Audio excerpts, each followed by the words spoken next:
फक्त देवदेव करून तुम्हाला पुण्य लाभतं असं वाटतं का तुम्हाला? तर स्वागत आहे तुमचं माझ्या मिनी ब्लॉगमध्ये. काय काय माणसं ना खूप देवदेव करता.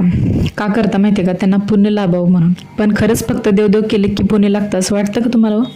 माझ्या मते फक्त देवदेव करून नाही तर त्यासोबत आपण माणुसकी पण जपली पाहिजे, तेव्हाच ते पुण्य लाभेल आपल्याला.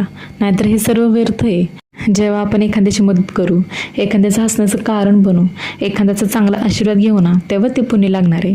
वरून तर कोणी पण आशीर्वाद देईल, पण खऱ्या अंतरंगाने आपल्याला आशीर्वाद दिला पाहिजे, तेव्हाच ते पुण्य मानलं जाईल. नाहीतर हे सर्व व्यर्थ आहे देवदेव करणं. वर्ण तर कोणी पण करतं, पण अंतरंगापासून माणसाने आपल्याला आशीर्वाद द्यायला पाहिजे. आणि देव पण तेच बघतो.